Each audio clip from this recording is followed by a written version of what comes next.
England పర్యటనలో టీమిండియాకు మరో ఓటమి ఎదిరింది. కార్డిఫ్ వేదికగా నిన్న జరిగిన సెకండ్ వన్డేలో 4 వికెట్ల తేడాతో టీమిండియా ఓడిపోయింది.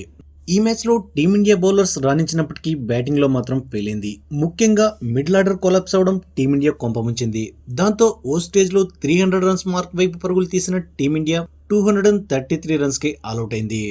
దాంతో 234 రన్స్ టార్గెట్ను ఇంగ్లాండ్ 6 వికెట్లు కోల్పోయి చేసింది.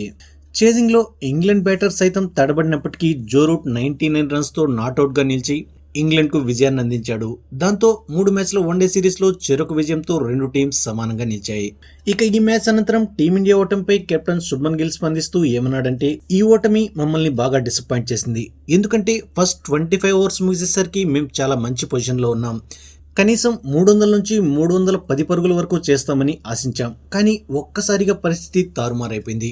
మిడిల్ ఓవర్స్లో వరుసగా వికెట్స్ కోల్పోయాం. మా టైలెండర్స్ గొప్ప బ్యాటర్స్ కారని మాకు తెలుసు. కానీ లోయర్ మిడిల్ ఆర్డర్ నుంచి మరింత మెరుగైన ప్రదర్శనను ఆశించాం. ఈ మ్యాచ్లో మాకొచ్చిన స్టార్ట్ను సరిగ్గా యూజ్ చేసుకోలేకపోయాం. అయితే నెక్స్ట్ మ్యాచ్లో ఇలాంటి పరిస్థితి ఎదురైతే చిన్న చిన్న పార్ట్నర్షిప్స్ను నిర్మిస్తూ ఇన్నింగ్స్ను ముందుకు తీసుకెళ్తామని ఆశిస్తున్నానంటూ గిల్ పేర్కొన్నాడు.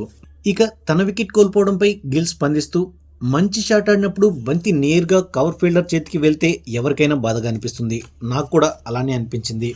కానీ గేమ్లో ఇవన్నీ సహజం. ఇక వాషింగ్టన్ సుందర్ గాయం మా ప్లాన్స్ను దెబ్బతీసింది. వాషి మా జట్టులో కీలక ఆటగాడు. అతడు బ్యాటింగ్ చేస్తూ సింగిల్ తీసే క్రమంలో గాయపడ్డాడు. దాంతో మేము ఇన్నింగ్స్ మొత్తం మా ప్రధాన బౌలర్స్తోనే బౌలింగ్ చేయించాల్సి వచ్చింది. దానికి తోడు జో రూట్ అద్భుతంగా ఆడాడు. ఒకవేళ స్కోర్ 300 ఉండుంటే అప్పుడు రూట్ పై ఒత్తిడి ఉండేది. కానీ ఇలాంటి చిన్న స్కోర్స్ ఛేదించడంలో అతడు దిట్ట అని శుభ్మన్ గిల్ చెప్పుకొచ్చాడు.